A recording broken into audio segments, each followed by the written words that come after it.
Important दिन है वो रावलपिंडी के हवाले से है। पाकिस्तान तहरीक इंसाफ में इमरान खान साहब ने कॉल दी थी कि एहतजाज किया जाएगा रावलपिंडी में। लियाकत बाग जो है वो इस एहतजाज का मरकजी पॉइंट था। पहले तो बनादिर आए लियाकत बाग से, उसको ताले लगा दिए गए, सील कर दिया गया, वहां पे कंटेनर्स पहुंचा दिए गए, पुलिस की नफरी पहुंचा दी गई। उसके बाद पाकिस्तान तहरीक इंसाफ के कारकुनों की गिरफ्तारियां, लाठीचार्ज, जहां पे जो निकलता है वहां उसको गिरफ्तार किया जाता है, वार्निंग दी जाती है। फिर 2 दिन के लिए, क्योंकि पाकिस्तान तहरीक प्रोग्राम है एहतजाज करने का, तो 2 दिन के लिए दफा 144 का निफाज कर दिया गया रावलपिंडी में। और ये पहले भी करते रहे, हमेशा से ऐसे ही करते रहे, हर हुकूमत ही करती है, लेकिन ये हुकूमत बार बार करती है, बहुत ज्यादा करती है, फस्तायत में जरा 4 कदम आगे निकली हुई है। तो दफा 144 इन्होंने नाफिज कर दी और रेंजर्स को भी कॉल कर लिया गया। रेंजर्स की 6 कंपनियां बताई जा रही है जी, उनको भी पहुंचाया गया।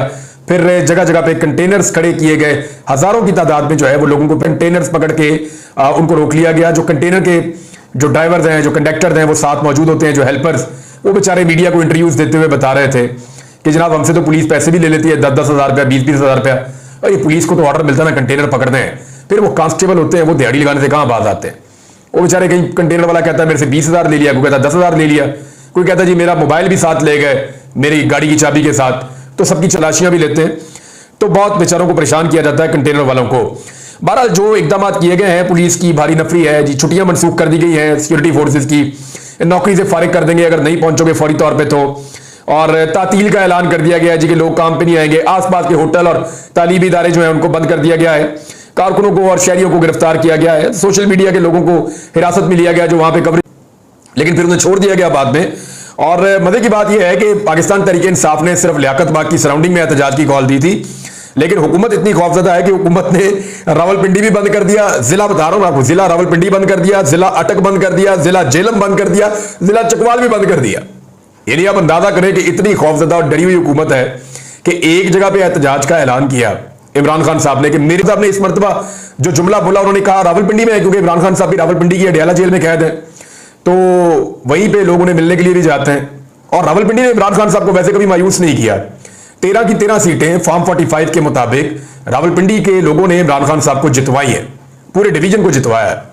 और रावलपिंडी का ही वो कमिश्नर था जिसने इतनी बड़ी धांधली के बाद उसका जमीर जागा और उसने कहा ये क्या तबाही हमने फेर दी है, हमने तो मुल्क उनके हवाले कर दिया जिनमें कोई एफिड्रेन के केस में था, कोई किसी केस में था, कोई जमीनों के केस में था, कोई जो है वो किसी कब्जा ग्रुप में था, तो हमने तो सारा मुल्क लाके उनको दे दिया। पढ़े लिखे लोग जो है बेचारे जिन्होंने इलेक्शन लड़ा, उनसे हमने 50-50, 60-60 हज़ार की लीड हमने छीन ली, तो ये तो अवाम का मैंडेट नहीं है। वो बेचारा फिर निकल के बोला, उसने बताया कौन कौन रिस्पॉन्सिबल है, उसके बाद वो गायब हो गया, आज तक उसका पता नहीं चलता, वो बेचारा दोबारा कभी सामने नहीं आया। बहरहाल पाकिस्तान तहरीक इंसाफ ने भी अपनी हिकमत अमली बना ली है और वो कह रहे हैं जरूर करेंगे। मेरी पाकिस्तान तहरीक इंसाफ के कुछ लोगों से बात हुई, पहले भी गिरफ्तारियां होती हैं, कोई फर्क नहीं पड़ा, अभी वो 200-400-500 बंदा गिरफ्तार हो जाएगा तो कोई फर्क नहीं पड़ेगा, हम गिरफ्तारियां देने के लिए भी तैयार है। कारकुन मुख्तलिफ शहरों से बड़ी तादाद में निकलेंगे, खैबर पख्तूनख्वा से आएंगे, पंजाब की तरफ से आएंगे, अपर पंजाब की तरफ से आएंगे। मरी रोड को बंद किया गया है, बाकी मुल्क का जितने भी रोड है उन सबको बंद किया गया है। ये क्योंकि देखें एक जो वीकेंड होता है इसके ऊपर लोग टूरिज्म के लिए जाते हैं, होता है जब लोग यहाँ पे सड़क पे ट्रैवल करते हैं, तो वो रोड भी इन्होंने बंद कर दी है, तो हर तरफ लोगों को तकलीफ दे रहे हैं। हालांकि पाकिस्तान तहरीक इंसाफ के लोगों ने एक लियाकत बाग के इलाके में आके वहां पे एहतजाज करना था, तो पूरे के पूरे रावलपिंडी के डिवीजन में और सराउंडिंग में जो है वो एक कर्फ्यू लगा दिया गया।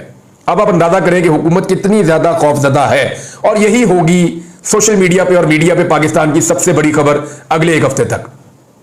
मैं आपको कैसे कह रहा हूं, होते हैं जो मनाजर चाहिए होते हैं गिरफ्तारियों के, कंटेनर्स के, पकड़ धकड़ के, मार कुटाई के, कारकुनों के साथ ज्यादती करने के, जबर के, फस्तायत के, वो सारे मनाजर का बंदोबस्त ये हुकूमत खुद करके देती। इस्लामाबाद के 30 किलोमीटर बाहर जलसा था, पूरा इस्लामाबाद बंद था। ये शाहिद खान अब्बासी साहब भी एक प्रोग्राम में बैठे हुए बेचारे सर पीट रहे थे कि ये कहां के अकलमंद इन्होंने क्या किया। अब देखें ऐन उस मौके पर जब शहबाज शरीफ ने अक़वाम मुत्तहिदा में तकरीर की, अव्वल तो उनकी बनती नहीं फॉर्म 47 के स्थान में, लेकिन आप अंदाजा करें कि शहबाज शरीफ जिनको अक़वाम मुत्तहिदा में खिताब का मौका मिला और उन्होंने वहां पर जो खिताब किया वो ज्यादा मुतासिर कुन नहीं था।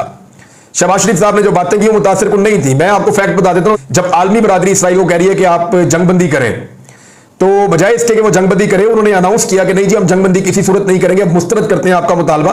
700 उन्होंने लबनानी शहरी शहीद कर दिए हैं, हजारों जख्मी। इसराइल ने कहा जी कोई मैं आपकी अपील नहीं मान रहा, और उन्होंने ये कहा कि अब तक हमने 220 अपने अहदाफ को निशाना बनाया है और हिजबुल्लाह पे हमने ये हमला किया है, जबकि औरतों और बच्चों की बहुत बड़ी तादाद जो है वो जाँ बहक हुई है।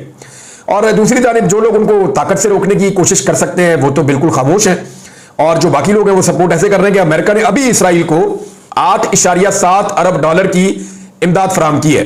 इसमें 3.5 अरब डॉलर और जो फिजाई दिफाई निजाम है उसके लिए 5.2 अरब डॉलर इसराइल जो है वो खर्च कर रहा है।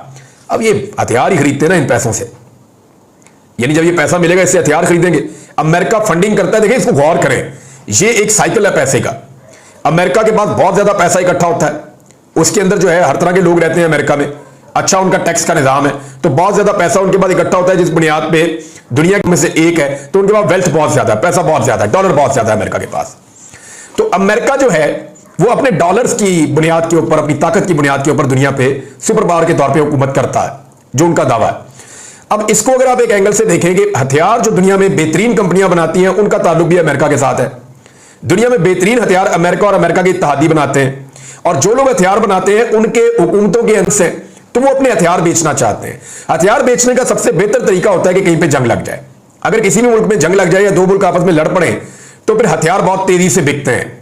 तो जैसे कि यूक्रेन के अंदर जब जंग लगी रशिया के साथ, तो अमेरिकन जो हथियार बेचने वाले हैं, जो यूरोपियन हथियार बेचने वाले, उन्हें बहुत फायदा हुआ, क्योंकि बहुत बड़ी बड़ी फंडिंग जो है वहां की हुकूमतों ने की, और वो फंडिंग उन मुल्कों के पास थोड़ी गई है, वो तो घूम के वापस इनके पास कंपनियों ने हथियार बेच दिए, हथियार वहां पे पहुंच गए, और वो जो सरकारी पैसा था टैक्स पेयर का वो चंद लोगों की जेबों में चला गया। ये है असल गेम।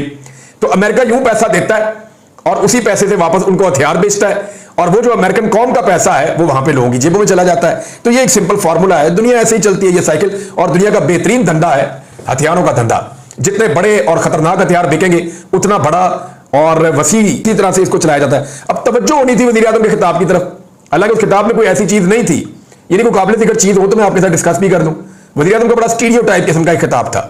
अब तवज्जो होनी चाहिए थी उनके खिताब की तरफ, पूरी की पूरी तवज्जो इस फस्तायत की तरफ करवा दी हुकूमत ने। और भाई पाकिस्तान तहरीक इंसाफ का एक प्रोटेस्ट ही तो था, आप वो नहीं करने देते, और आप जो है वो सोशल मीडिया पे और मीडिया पे हर तरफ शहबाज शरीफ साहब के खिताब की बात करते, तो अशरफ शरीफ वो खिताब नहीं कर सके, जरूरत उनकी तरफ थी नहीं। वो कहते हैं दुनिया को कि जनाब अमेरिका उनको फंडिंग क्यों दे रहा है, जब आप कहते हैं जंगबंदी करें वो जंगबंदी नहीं करता, फिर भी आप उनको 8.7 अरब डॉलर दे रहे। आवाज उठानी चाहिए थी कि इंसानों को मारने के लिए पैसे क्यों दे रहे हो, लेकिन शहबाज शरीफ साहब ने आवाज नहीं उठाई। अब सारी तवज्जो बजाय इसके कि शहबाज शरीफ साहब ने तकरीर की थी, थोड़ी बहुत वहां पे चली जाती, जितनी बनती थी वो भी नहीं जाएगी। वजह यह है कि रावलपिंडी में टका के फस्ती में रोकने की कोशिश की जा रही है। तहरीक इंसाफ के लोग कहते हैं हम तो नहीं रुकते, हमारे तो सारे काफिले आएंगे, हम गलियों मोहल्लों से निकलेंगे, हमारी खवातीन और बच्चे भी निकलेंगे, और जहां पे रोका जाएगा पाकिस्तान तहरीक इंसाफ ने एक बंदी अमली बनाई है कि वहीं पे हम बैठ जाएंगे, जहां पे हमें रोकेंगे सामने आएंगे, हम वहीं पे खड़े होकर एहतजाज शुरू कर देंगे, वहीं पे उनका मुकाबला करेंगे। गिरफ्तारियां करते हैं तो हम गिरफ्तारियां देंगे, ये पाकिस्तान तहरीक इंसाफ के लोगों ने कहा। और जो पाकिस्तान तहरीक इंसाफ के वुकला है उन्होंने भी श्योरिटी दी है कि जितने लोग गिरफ्तार होंगे उनको कानूनी मावनत फराहम की जाएगी, और तमाम लोग आएगा तो 2-4 दिन की गिरफ्तारी होती है, इससे ज्यादा रख ही नहीं सकते। ज्यादा बड़ी तादाद में लोगों को गिरफ्तार करके कभी भी ज्यादा देर नहीं रख सकते, ये मुमकिन नहीं होता।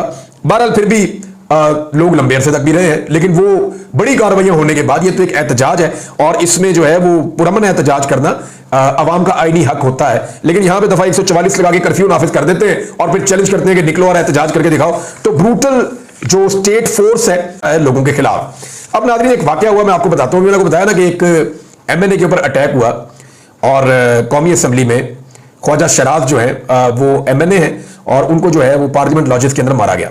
लेकिन पार्लियामेंट लॉजेस के अंदर अभी हाल ही में एक और वाकया हुआ था, मैं अभी नाम नहीं ले रहा बंदे का, और उसके पीछे एक मसलियत है अभी मुझे, क्योंकि जिसने बताई खबर उन्होंने कहा अभी आपने नाम नहीं लेना। हुआ यह कि पाकिस्तान तहरीक इंसाफ के एक भी किया गया था और उनको बहुत परेशान भी किया गया था, उनकी खबर बहुत ज्यादा मीडिया पे आई थी, मैंने भी उनके ऊपर वीलॉग्स किए थे। अब उनके जो एमएनए हैं वो मौजूद थे पार्लियामेंट लॉजेस में और वो ये समझ रहे थे वो महफूज हैं, तो नामालूम अफराद वहां पे पहुंच गए और उन्होंने पहुंचकर जो है वो उनको वहां से ले जाने की कोशिश करना शुरू की। तो पाकिस्तान तहरीक इंसाफ को उस एमएनए ने फौरन राब्ता किया कि जी मेरे तो यहां पे बंदे आ गए, मुझे ले जाएंगे। तो तहरीक इंसाफ ने फौरी तौर पे जो ऑफिसर वहां पे मौजूद था उससे राब्ता किया कि जनाब हमारे एमएनए को पार्लियामेंट लॉजेस से अगर कोई उठाकर ले गया तो हम आपको नहीं छोड़ेंगे, तो आप फौरी तौर पे एक्टिविटी करें, क्योंकि स्पीकर ने वादा किया हुआ है कि ऐसा कुछ नहीं होगा। तो जनाब उन्होंने अपना जो जूनियर ऑफिसर है उसको फौरन वहां भेजा।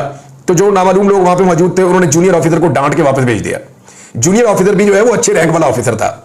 उसके बाद जनाब पाकिस्तान तहरीक इंसाफ ने दोबारा कॉल की और वो जो सीनियर ऑफिसर वहां पे मौजूद था वो खुद गया। मालूम अफराद वहां मौजूद थे, उन्होंने टेलीफोन के ऊपर एक बहुत सीनियर पुलिस वाले की बात करवा दी, बहुत बड़े ऑफिसर से बात करवा दी, उस सीनियर ऑफिसर की भी जिसकी ड्यूटी है पार्लियामेंट लॉजेस के अंदर सिक्योरिटी फराहम करना एमएनएस को। तो वो सीनियर ऑफिसर ने उसको कहा कि जी तुम्हारा कोई काम नहीं, जाओ यहां से, छोड़ दो। तो वो वहां से चले गए। अब एमएनए साहब को जो है वो पाकिस्तान तहरीक इंसाफ के लोगों ने कहा जी आप 5 मिनट किसी तरह गुजार लें, हम आ रहे हैं। और फिर उमर अयूब साहब की सरबराही में लोग वहां पे पहुंचे, उनकी तादाद 13-14 बताई जाती है, जो एमएनए से पाकिस्तान तहरीक इंसाफ के 13-14 एमएनए वहां पे पहुंच गए और उन्होंने जाके वहां रोला डाल दिया नामालूम अफराद के सामने, और कंधे पे हाथ रख के बड़े आराम से अपने उस एमएनए को लेके जो पहले अगवा हो चुका था वहां से निकल गए। पहले उसको वहां करीबी एक बिल्डिंग के अंदर ले गए, वहां पे उसको महफूज किया और उसके बाद उसको कहीं दूर दराज मुंतकिल कर दिया। तो ये है जनाब पूरी कहानी एक एमएनए की कि उसको वहां से अगवा करने की कोशिश पाकिस्तान तहरीक इंसाफ ने कैसे उसको बचाया है। अच्छा, एक चीज मैं आपको और बताता हूं, ये एमएनए जो है ये वो बंदा है जो पाकिस्तान तहरीक इंसाफ को बयान अल्फी दे चुका है और सुप्रीम कोर्ट ऑफ पाकिस्तान के फैसले के मुताबिक ये वोट डाल ही नहीं सकता तरमीम के हक में। अच्छा, ये वोट सिर्फ एक सूरत में डाल सकता है कि कादी फायद ईसा साहब ने जो पीर वाले दिन के लिए एक बेंच बनाया हुआ है जिसकी सरबराही वो खुद कर रहे हैं, उसमें वो हुकूमत के हक में ये फैसला दे दे कि जनाब इन्हें वोट डालने का, इनकी सीट तो चली जाएगी लेकिन वोट इनका काउंट हो जाएगा। तो इसी सूरत में सिर्फ वो बंदा काम आ सकता है जिसको अगवा करने की कोशिश की गई। अब मेरे दिमाग में सवाल ये आ रहा है कि एक केस लगा हुआ है पीर वाले दिन, कादी साहब ने पता नहीं पीर को भी वो सुना जाएगा या नहीं, क्योंकि जस्टिस मुनीब अख्तर हो सकते हैं कि बेंच में बैठे ही ना, या हो सकता है मंगल बुध जुमेरात जुम्मा हफ्ता इतवार अगले हफ्ते में जाके इसका फैसला आए। तो जब भी इस रिव्यू पिटीशन का फैसला आएगा तो इसमें भी टाइम फैसला हुकूमत के हक में आता है तो ये एमएनए काम आता है। तो क्या उठाने वालों को पहले से पता है कि कादी साहब क्या फैसला देने वाले? ये मेरा सवाल है कि क्या उठाने वालों को पहले से पता था कि कादी साहब फैसला देने वाले हैं? अब इधर एक सवाल पैदा होता है, ये जो तरमीमी ऑर्डिनेंस आया, सदारती ऑर्डिनेंस, इसका मतलब है वो भी इसी खेल का हिस्सा है। फिर जस्टिस मुनीब अख्तर साहब को कमेटी से निकालना भी इसी खेल का हिस्सा है। फिर जस्टिस अमीनुद्दीन खान साहब को इस कमेटी के अंदर लाना भी उसी खेल का हिस्सा आएगा। वो फैसला फिर इसका मतलब है कि फैसला साजों को पहले से पता है कि फैसला क्या आने वाला है और फैसले के बाद कौन से बंदे हमारे काम आने वाले हैं, तो बंदे चक लाओ। तो भारत पाकिस्तान तहरीक इंसाफ ने अपने मैक्सिमम बंदे कंट्रोल कर लिए हैं। मैक्सिमम बंदे मैं आपको बता रहा हूं, सिर्फ इस वक्त 3 बंदे ऐसे हैं जिनके ऊपर पाकिस्तान तहरीक इंसाफ का कंट्रोल नहीं हो रहा। और बड़े मजे की बात यह है कि हुकूमत के अपने 2 बंदे अब हुकूमत के कंट्रोल में नहीं है। एक बंदे का तो मैं आपको लिख कर दे देता हूं, गया है वो नहीं पड़ेगा, और दूसरा वोट जो है वो हुकूमत का मेरे ख्याल में अब तक वो भी तकरीबन 80% कवर हो गया, तो हुकूमत को दूसरा वोट भी नहीं पड़ेगा। 2 वोट हुकूमत के टूट चुके हैं। हुकूमत की अपनी तादाद 214 से कम होकर 212 हो गई है। फजलुर रहमान साहब के 8 मिल भी जाएं तो इनको 4 और चाहिए, और पाकिस्तान तहरीक इंसाफ के सिर्फ 3 बंदे अभी तक खतरे की घंटी बजा रहे हैं जिनको कंट्रोल करने की हुकूमत की जानिब से कोशिश की जा रही है। आईनी तरमीम पे हुकूमत की सांसें फूली हुई हैं और यहां तक हो गया कि हम कोई बात कर लेते हैं बीच वाली, मौलाना फजलुर रहमान साहब को मनाने की कोशिश करते हैं और फौजी अदालतों वाली जो शिक है उससे हम पीछे हट जाएंगे, हम इतना तो कर सकते हैं। तो फजलुर रहमान साहब को मनाने के लिए हुकूमत पीछे पीछे हट रही है, लेकिन फजलुर रहमान साहब का स्टांस कहां पहुंच गया है ये आपको मौलाना गफूर हैदरी साहब के बयान से पता चल जाता है। यानी पाकिस्तान पीपल्स पार्टी का वफ्द किया, वो भी जाके फजलुर रहमान साहब से मिला, उन्होंने कहा जी तरमीम बना लेते हैं, आईनी अदालतें वक्त की जरूरत है, और अभी तक पाकिस्तान पीपल्स पार्टी ने दी है। हम ये चाहते हैं कि पाकिस्तान पीपल्स पार्टी इसकी वजूहात दे। बिलावल ने जैसे बोला वो वजूहात है नहीं, यानी वो ये कहते हैं कि 90% वक्त जो है वो आईनी केसेस में लग जाता है, तो नहीं लगता भाई, 90% से ज्यादा वक्त दूसरे केसेस में लगता है। आईनी केसेस क्योंकि रिपोर्ट ज्यादा होते हैं इसलिए बिलावल को लगता है कि वो ज्यादा वक्त में है, तो वो सही वाले डाटे के ऊपर सही वाली बात करे। मौलाना गफूर हैदरी साहब ने कहा कि मुबारक सानी केस जो था वो इसला दिया था वो उन्होंने अपनी मर्जी से दिया था, और अवाम के प्रेशर की वजह से, अवाम के दबाव की वजह से उन्होंने वो फैसला वापस लिया। आईनी तरमीम में हम ऐसे शख्स को कैसे सपोर्ट कर सकते हैं? तो कादी फायद साहब का तो पत्ता काट दिया। मजहबी लोग जब ये कह देते हैं ना कि मजहब का मामला बीच में ले आते हैं और इस्लाम का मामला बीच में ले आते हैं, तो फिर इनके लिए गुंजाइश नहीं होती सपोर्ट करने की। तो कादी फायद साहब पे ये वाला जो अटैक किया है काजी के मुबारक सानी वाले केस में, कादी साहब को वो देखते हैं कि उन्होंने जानबूझकर किया था लेकिन अवामी दबाव में वो पीछे हट गए।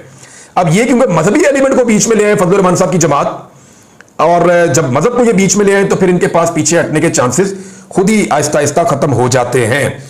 और दूसरा उन्होंने कहा जी कि गवर्नर जैसे ओहदों के लालच के अंदर हम अपने असूल से पीछे नहीं हट सकते।